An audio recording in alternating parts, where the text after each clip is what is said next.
Welcome to Cheaper Than Therapy, a podcast that journeys into conversations with the intention of demystifying, destigmatizing, and desensitizing what really gets talked about behind the closed doors of the therapy room. I'm Vanessa Bennett. And I'm Danae Selkin.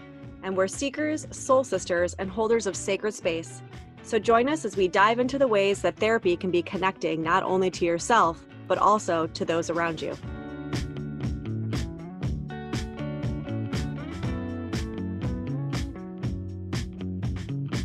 Hey everybody, welcome back to another episode of Cheaper Than Therapy. In this session, we have Joan here.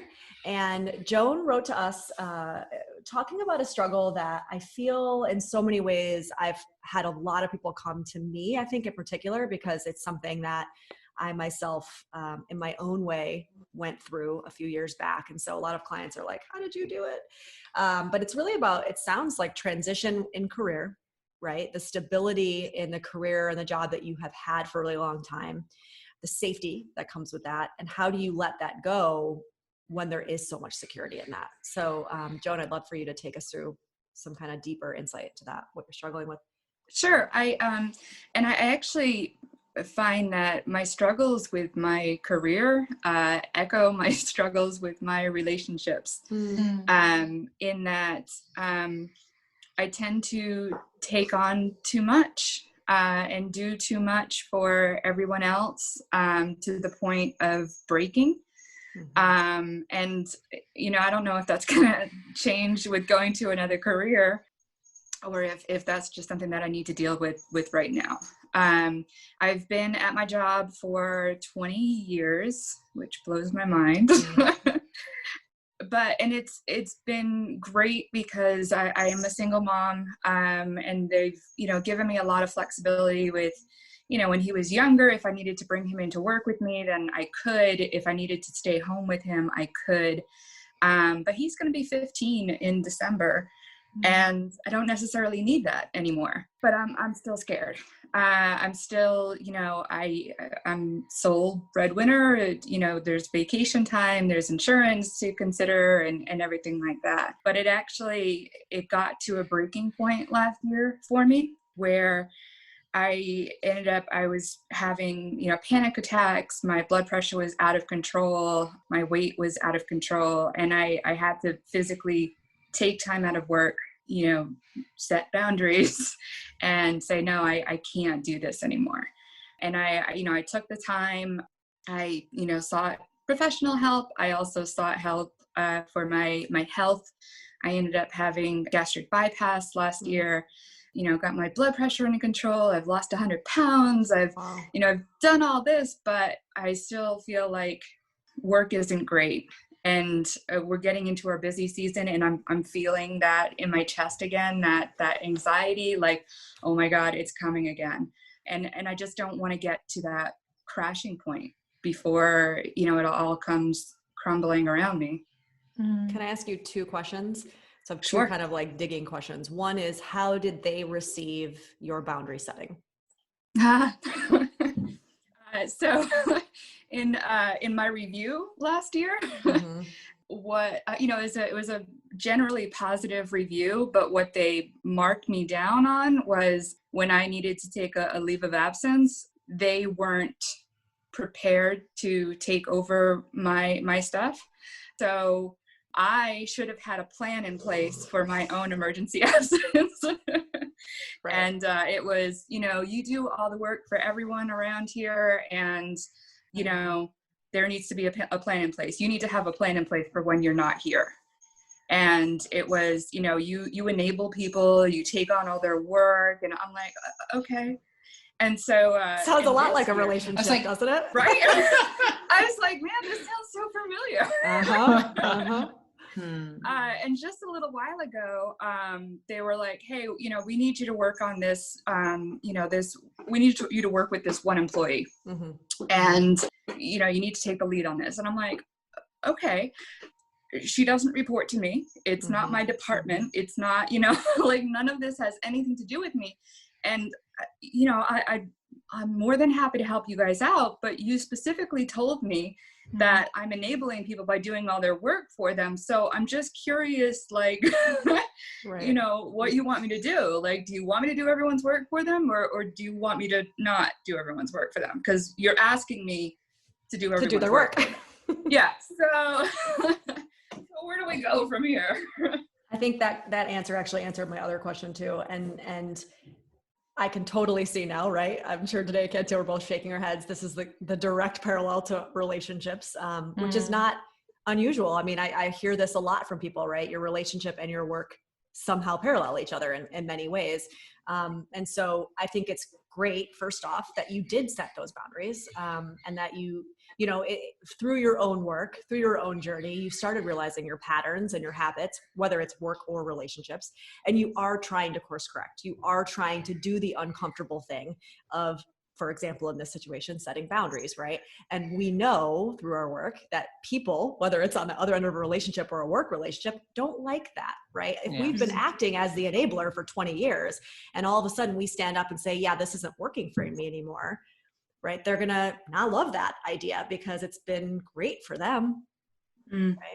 And so that's kind of, I was curious to know, like, were they well receiving of it? Because I had a feeling they weren't. No. Right. So it makes sense to me then why you're starting to feel that stress and panic going into the next season of busy, because you've done your part, you've tried to set the boundary, but it feels like there's a knowing that they're going to kind of stomp all over it. Yep. You know, my compensation, you know, is all correlated. Like, all of the other managers are paid better than I am. They all, you know, they all get a car allowance that I don't get. I'm like, why am I doing all this? But I'm here and you're here. Right. Yeah.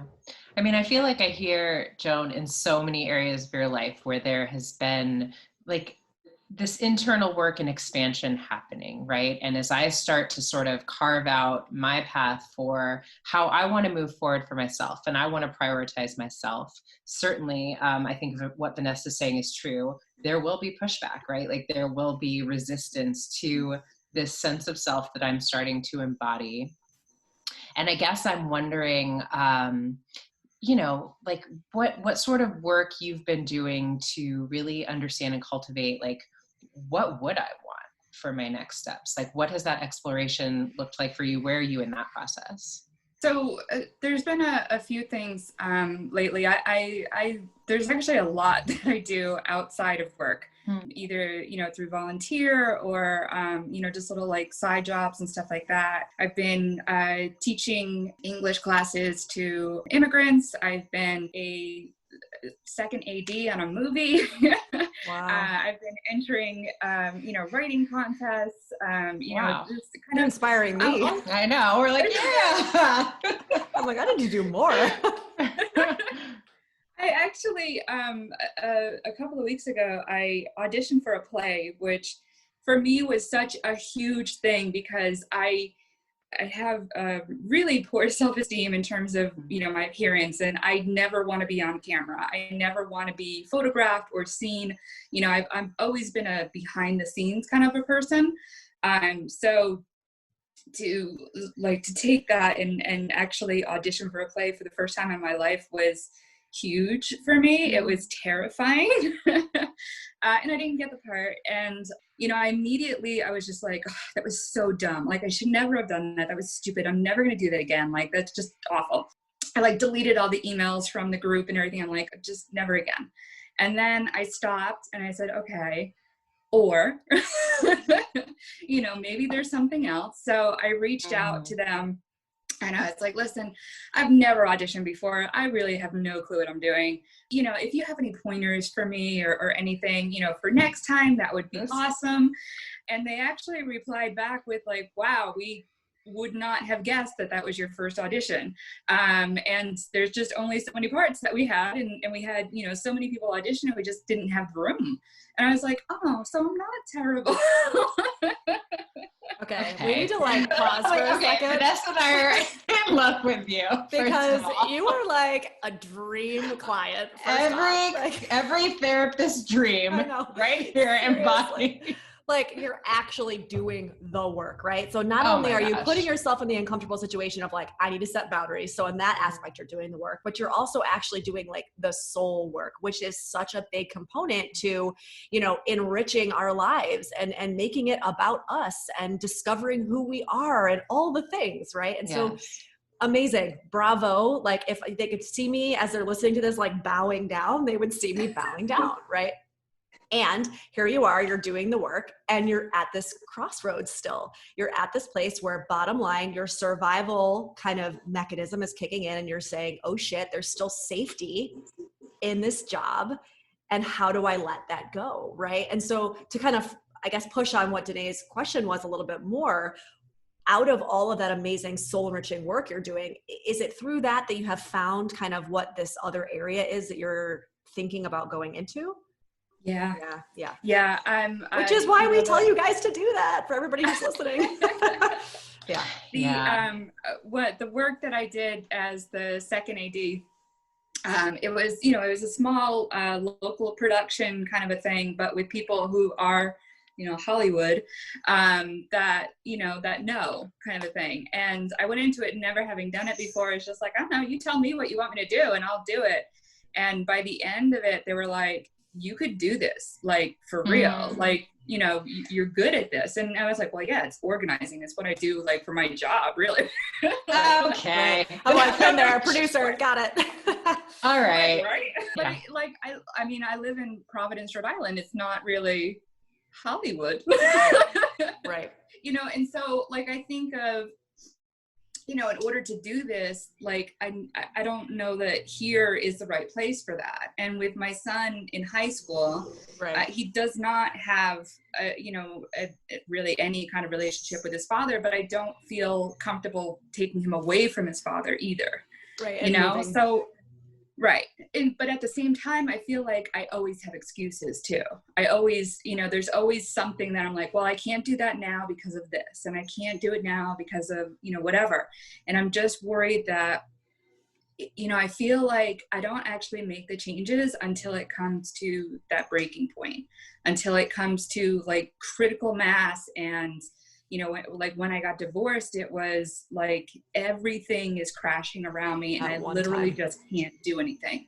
Initially, when I sort of heard your breakdown and I heard you starting to talk, what I was thinking has sort of shifted. When I'm listening to all of the work that you've already done, like the soul work, the seeking internally to sort of understand what turns me on. That would normally, I think, be step one for Vanessa and I, and where we would meet someone.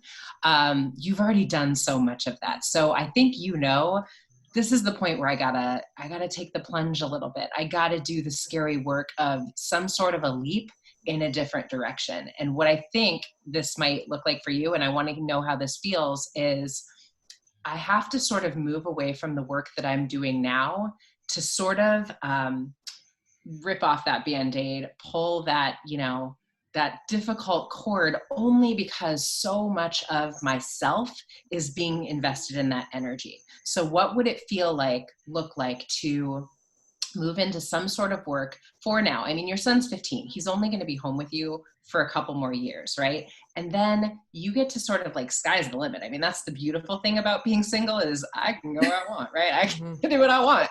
And so if I can just sort of find some work to support us while he's in these last couple years, use that work to really build on my soul connection, the things that turn me on in the meantime. And, the work that I'm talking about is not work where I'm investing so much of myself into my job. This work is the work that sort of subsidizes what I'm moving towards. You know what I mean? And I think to piggyback on what you're talking about today, I'm a big believer in, I think it's great to take jumps and risks and leaps when necessary. I also do think that sometimes we have this idea that that's what it needs to look like, right? So if you are the kind of person who waits until things blow up, that's usually what you're used to change looking like. And so I am actually, and in my personal experience too, in the way that I made a career transition, I'm not always a big fan of cut and run, right? I'm not saying you're doing that. You've been with this company for 20 years. You could walk out the door tomorrow and feel confident that you gave them your all and, you kind of closed that chapter. But to piggyback again on what Danae was saying, why can't you for now take a foot into something else. It sounds like you've kind of been doing that. You did a little bit part-time. Is there a way where you can transition into, and I'm just making this up, but it's like, is it something that's part-time but is paid, right? Or is it like a project by project basis that is paid, where you could do that, keep the security at least for a little while until you actually have, here's a full-time gig, you're ready to go. Unless somebody's actually already offering you a full-time paid gig, in which case I say, fucking cut the cord and go. Right. But if the financial stuff is a little bit of a worry, why not, other than the fact that it's exhausting because you're working full-time at your gig, why not dip your toe, get some money, get some experience before you transition full-time? And I'm sure you've already thought through this, but.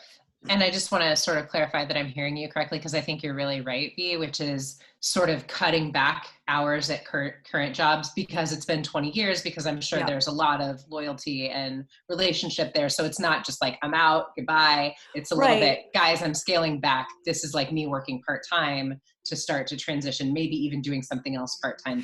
Which look, that's up to them, right? That's up to your current job. They're either going to be cool with that or they're not. And it sounds like they're so attached to you that they probably wouldn't take that lightly. But you can do your own pulling back. And the bottom line is you're still doing your job, right? I mean, I did pull back. Last year after my little break, I was like, listen, you've got me doing basically 2 full-time jobs. So you need to pick one of them and I'll do one of them, but I can't do both because it's let them give you the bad reviews, because here's the thing, you know that you're leaving, right? So I would say if they're not cool with you doing one job, tough shit, right? Like do the one job so that you feel like, I know I'm doing enough of my work where I'm making my paycheck, like I'm doing right. I'm getting what I can be paid to get done. But if they get upset about it, let them get upset about it. You know that you have a transition plan going on. You're not doing your job. They can never tell you you're not doing your job, right? Because I have a funny feeling, because it sounds like you're a little bit similar to me in this regard, that your 100% is most people's 150 or 175%. So what would it look like if you pulled back to other people's 100%? You're still doing your job. Or 90. And then I feel like your work though, Joan, becomes about like almost expecting them to push back as they have, right? Expecting them to be upset. And how am I going to take care of myself when that happens, right? Not if that happens, like knowing inevitably this is what is going to happen because I've been carrying so much of the load. They're not going to like me pulling back. So what am I going to sort of do to take care of myself when that happens, you know? Yeah. And a lot of it is, the way I've always approached my job and probably my relationships as well is, I'm replaceable, at any given moment, they'll find somebody else and life will go on and they don't need me, and it just, it's, so I overdo and I, and I keep, just doing more and taking care of everybody because I don't want to be replaced. I don't want to, be tossed away, I guess. So let's keep playing that thought through.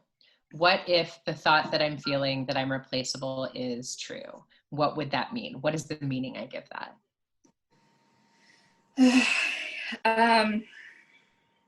That I've put all of this work in for nothing, that I've expended so much energy and that there's nothing to come back to, Yeah. Like, I feel like let's take a breath into that for a moment, because that's a big statement after 20 years being somewhere. Right. And is it true?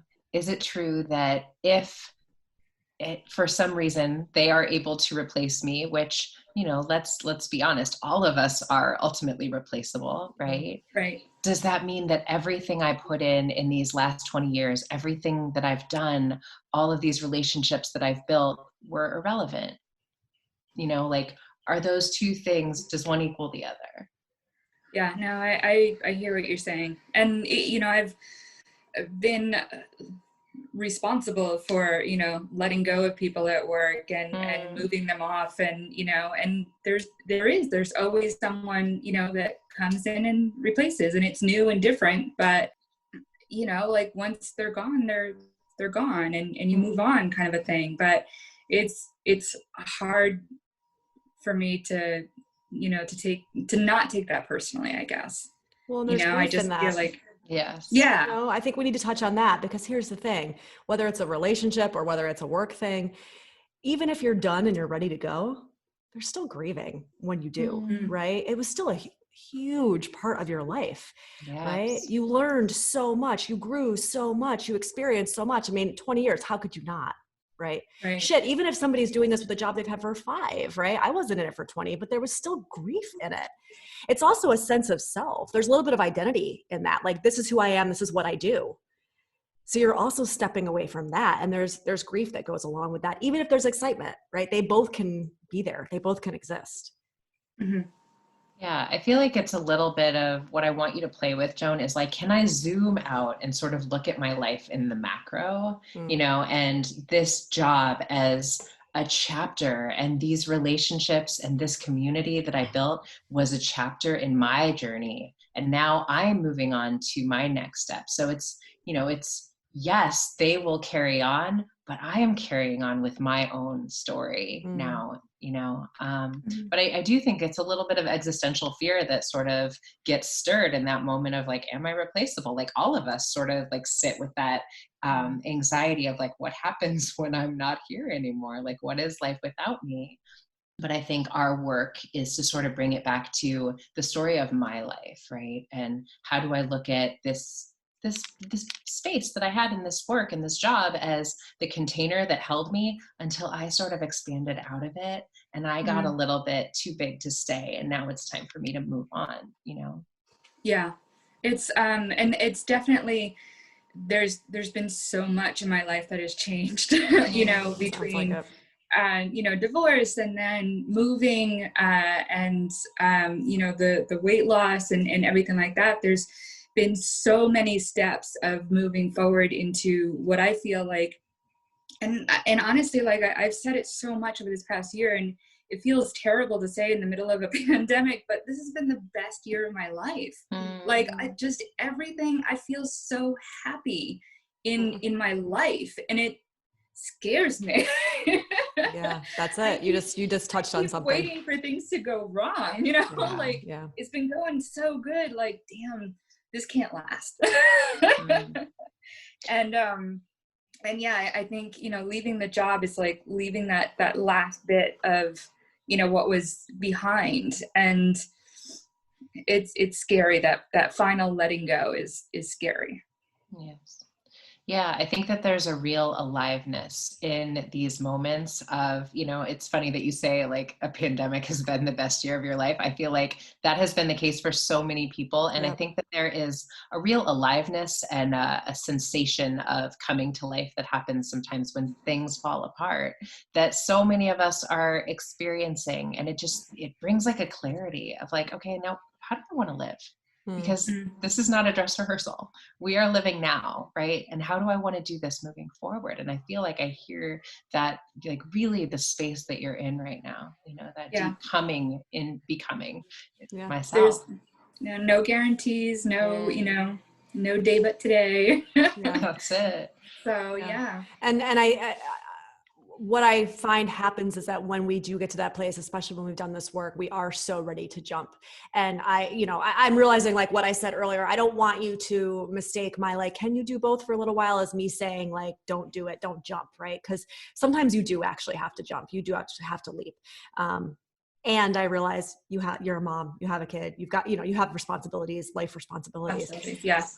And so that's also very real and very present for you. And I think you're doing it. Like, you are moving. I mean, the train has left the station, right? There's no, I don't see it all of a sudden coming to a screeching halt. But I'm still like waving at the station as it goes. But is that okay? Yeah. And I was about to say that feels appropriate. And I think Vanessa's really right that, like, there are some things that, like, once you see them, you can't unsee them. You've had this year, you sort of can't go back at this point. Yeah. It is like, it's a moving train. And so it's like, now let me put the plan in place for my exiting the station completely, because I know that it's time, and let me honor all of the different feelings and emotions that are going to come up around it, because all of them have a place. There's room for all of them. None of them are wrong. There's fear, there's grief, there's excitement, there's, all of them. Yeah. And honor that. because that is what happens when we go through major transitions. All the things come up. And I can see the emotion in your face, right? It's like all the things come up at one time. And sometimes too, no matter how much work we've done, that feels very overwhelming. And in some weird way makes us want to kind of crawl back into the shell. Yeah. Sorry, I'm getting emotional because I'm thinking, I lost my mom 12 years ago and life goes on. And you still miss them, but you move on. And I do think that speaks to the love, and the relationships that we cultivate, and that is what continues, and that is what we carry with us. And I think that's true of, so many aspects of your journey up to this point. None of that is lost. None of that is wasted. You carry that with you wherever you go, Definitely. It integrates, right? It integrates in a different way. Yeah. Changes form. Yeah. Definitely. Sorry. Don't apologize. Beautiful. I mean, it was like on cue, right? We were like, all the things are here. And then they surfaced. Yeah. It's funny how that happens. Yeah, definitely. So I just, I guess it's just the fear of letting go and knowing that it's the right thing to do and making that plan for moving forward. And allowing. Yeah. Allowing. That's a big one for you. Okay. Yeah, Joan, I just feel you're so much more ready than you even realize. Like Vanessa and I are like, oh, she's got this. She's good. Check back in with us in 6 months. Let us know how your new career is doing. We can't wait to hear about what you're doing. Yeah. I honestly, I appreciate you guys so much. I've learned so much, in your classes and everything like that. Being able to, put names to things that, I might have kind of knew in the back of my head, but didn't really fully understand. And, it's been one of the things, before I went for my surgery, the surgeon was like, listen, the surgery will help you lose weight, absolutely, but it's not going to fix your life. It's not going to change your relationships. It's not going to eliminate your stress. Like, that's work that you have to do. Good on and you. So, yeah. And so, like, this past year, I've just like, weight is just falling off of me. But then I was like, wait, there's still other work that you have to do. It's not as simple as this. And, you need to really examine your relationships and why you do the things that you do and, not get into them and I've been better about, recognizing, the things that I'm doing in the relationships. Still haven't avoided getting into the terrible relationships, but I'm able to end them sooner before they blow up. Yeah. That's it. That's the work. Yeah. And I just want to sort of co-sign what Vanessa said a little while ago. Like, it's so inspiring to sort of listen to you and see your bravery in showing up for yourself to do this work. So carry on. Thank you. Yeah. Thank you. Thank you for kind of being that beacon for other people too. Cause I know that people listening to this are going to be as inspired as I was listening to you. Yeah. Thank you. And, just because you brought it up, we'll plug it here. I mean, for those of you guys wondering, what Joan's talking about, Janae and I teach classes in this company organization treehouse group called The Lab. It's TAT-LAB, TAT Lab. And there's all kinds of classes, right, that run all day long, different teachers, Janae and I being two of many, attachment styles, reparenting, singlehood, codependency, all the things. So if you guys are interested, check it out. It's a great group. I highly recommend. Thank you. Wow. Thank you so much for being here and sharing your story with us and listeners. I think, there's so many people that can sort of relate to this, what you would talk about as the transitional liminal space that, and like how we navigate moving forward. So thank you. Thank you guys. I really appreciate your time. Thanks for joining us for this episode of Cheaper Than Therapy. If you enjoyed today's episode, be sure to subscribe on Apple Podcasts, Spotify, or wherever you listen to your podcasts. And if you want to connect with us, you can find us on Instagram at Vanessa S. Bennett and at Danae Logan Selkin.